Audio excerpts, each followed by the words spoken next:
बिस्मिल्लाहिर्रहमानिर्रहीम। नाज़रीन, एक नई वीडियो के साथ और मुर्दा दिल के साथ, मायूसी के साथ ये वीडियो बना रहा हूँ। इसलिए कि लोग आजकल चटपटे वीडियो देखते हैं जिसमें मिर्च मसाले हों, जिसमें हंसी मजाक हो, जिसमें फजूलियात किस्म की हो, और मैं वो वीडियो बनाता हूँ जिसमें कोई असर रखने वाली बात हो। मैं मुर्दा कौम को, जो मुर्दार कौम को ज़िंदा करने की कोशिश करता हूँ। तो लेकिन फ़ायदा क्या?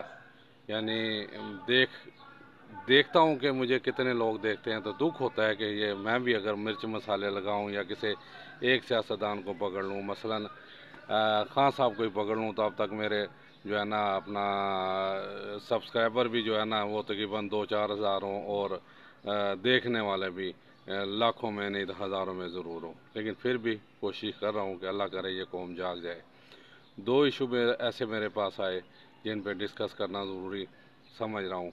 एक तो उनमें, कल मैं फ़ास्ट फूड की दुकान पे बैठा हुआ था और वहाँ तकरीबन 5 कारिंदे पुलिस वाले आए और आके बड़े फ़ख्री अंदाज में बैठ के गए, और असी जी तुहाडे इलाके च इत्थे ड्यूटी करने हैं। बैठ गए, मेन्यू दिखाया और खा पी के उठ के चले गए। यानी ये है हमारे यहाँ की हरामज़दगी। अब इसमें ना शहबाज शरीफ ने उसे कहा, ना इमरान खान साहब ने कहा, ना नवाज शरीफ ने कहा। वो लोग भी करप्ट थे, और इन्हीं करप्ट लोगों में से आगे जो जाते हैं वो नवाज शरीफ बन जाता है, जरदारी बन जाता है, या खान साहब बन जाता है, या दूसरा और बन जाता है। लेकिन असल चीज़ ये नहीं है कि वो खा के चले गए। असल चीज़ ये है कि हम मुर्दा कौम, मुर्दार जहन के लोग हो गए हैं। हमें उनके ख़िलाफ़ जो है ना अपना कंप्लेन करनी चाहिए थी, 15 पे रिंग करना चाहिए था। और आजकल वो ख़ुद भी डर रहे हैं कि कोई हमारे ख़िलाफ़ कंप्लेन ना कर दे। लेकिन मुर्दार जहन की इंतहा कि हमने चुप करके उन्हें खिला दिया, और वो बड़े फ़ख्री अंदाज में उठ के चले गए जैसे एक किला जो है ना फ़तह कर लिया। और वाकई उन्होंने फ़तह कर लिया, क्योंकि अब वो टलेंगे नहीं। कम अज़ कम हफ्ते में या 2 हफ्ते में एक बार ज़रूर आएंगे, और हो सकता है तादाद में भी इजाफ़ा हो जाए, हो सकता है उनकी डिमांड में भी इजाफ़ा हो जाए। तो मुर्दार जहन के लोग हमें पूरा करना पड़ेगा, या कैफ़े बंद करना पड़ेगा, या फिर उनकी डिमांड्स पूरी करनी पड़ेंगी। लेकिन आखिर कब तक? मसला यही है कि आखिर ये कब तक हम करते रहेंगे? क्यों नहीं हमें जो है ना एक ज़िंदा कौम वाली जो कैफियत है वो बेदार होती है या पैदा होती है? हम क्यों नहीं इन लोगों का मुहासबा करते? क्यों नहीं हम हुकूमती अहदेदारों का मुहासबा करते? क्यों नहीं हम जर्नैलों का मुहासबा करते?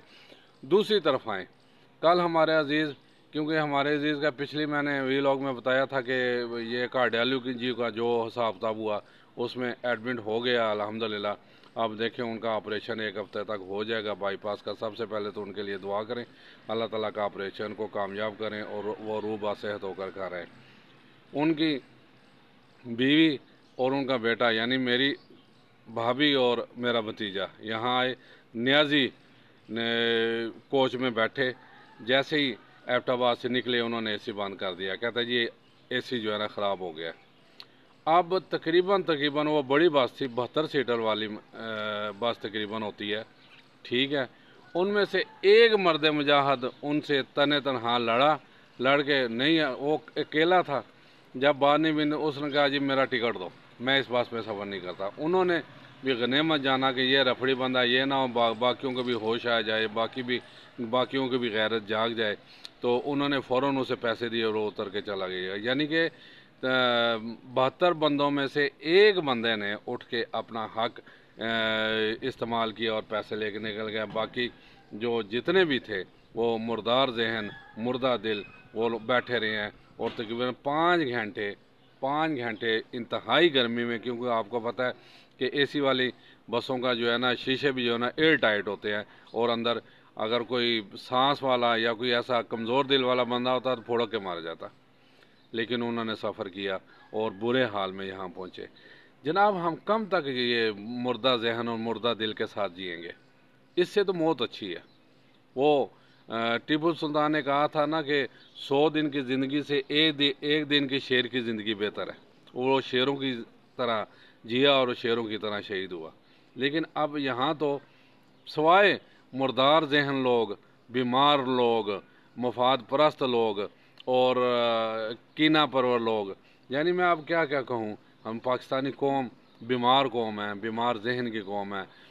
بولتے اس لیے نہیں، ڈرتے ہیں کہ کہیں ہمیں اٹھا کے نہ لے جائیں. خدا را اس زندگی سے تو موت اچھی ہے. بولو تو صحیح، اپنا حق تو استعمال کرو. اب میں نے کہا نا، رات کو اس کے بعد بات بھی ہوئی.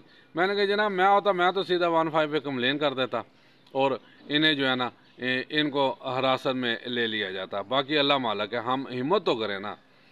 لیکن بات وہی ہے بھئی، میرے اختیار میں تو کچھ نہیں تھا، اس لیے چپ کر کے سارا تماشا دیکھتا رہا. مجھے انہوں نے حاجی صاحب کر کے بلایا، گیا جا کے مینو پکڑا کے آ کے بیٹھ گیا. دوسرا بندہ پھر انہیں ڈیل کرتا رہا. میں نے ڈیل بھی نہیں کیا، کیونکہ ایسے لوگوں کو میں نہ ساری زندگی میں نے خود رشوت لی ہے. حالانکہ ٹیلی فون کے محکمے تھا. میں تو اس وقت ٹیلی فون کے محکمے تھا جب 10,000 کا فون بکتا تھا اور 10,000 کا یہاں لاہور میں 5 محلے کا پلاٹ آ جاتا تھا اس وقت جو ہے نا. تو لیکن الحمدللہ رشوت بالکل نہیں لی اور رشوت کے بغیر ساری زندگی گزاری. شکر ہے کہ میں نے بغیر رشوت کے اور الحمدللہ اچھی زندگی گزاری. اللہ کا بہت کرم ہے. لیکن آج کا رشوت کی اتنی لت لگ گئی ہے، اتنی عادت پڑ گئی ہے لوگوں کو. حالانکہ سکھی بھی ہوتے ہیں لیکن اس کے باوجود رشوت کے بغیر کام ہی نہیں کرتے. اس کا وجہ یہ ہے کہ ہم نے رشوت کے پیسے پہلے ہی اپنے جیب میں رکھے ہوتے ہیں. اب بلوں کا حساب دیکھ لیں. ابھی میں سن رہا تھا جی 200 سے اوپر نان پروٹیکٹڈ اور 200 یونٹ جو پروٹیکٹڈ بھی جو ہے ان کا 8,000 9,000 10,000 بل آ رہے ہیں. ٹھیک ہے، ظلم ہے. یعنی 20 سے 25 یا 30,000 سیلری لینے والا، پھر اوپر سے میکسیمم لوگ کرائے کے گھروں میں رہ رہے ہیں. وہ کہاں سے پے کریں؟ سب سے پہلے ہمیں ان چیزوں کا جو ہے نا ادراک کرنا پڑے گا، ان چیزوں کا محاسبہ کرنا پڑے گا.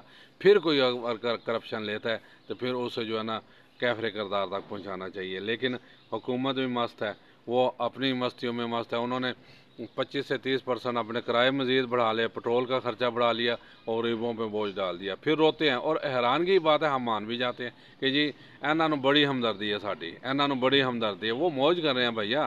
ان کے پیدا ہونے والے بچے اربوں خربوں کے مالک ہیں. ہمارے بچے اتنے ٹیلنٹڈ ہونے کے باوجود 2 ٹائم کی روٹی کے لیے باہر ٹھوکریں کھاتے پھرتے ہیں.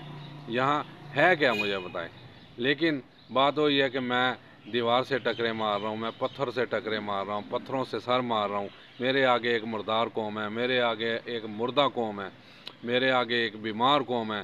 میری باتوں کا ان پہ کوئی اثر نہیں ہوگا، کوئی علاج نہیں ہے اس قوم کا. تو ٹھیک ہے پھر بھگتے، میں کچھ نہیں کہہ سکتا. پھر یہ ایسے ہی ان پہ ٹیکس بھی لگیں گے، ایسے ہی ان سے زیادتیاں بھی ہوں گی.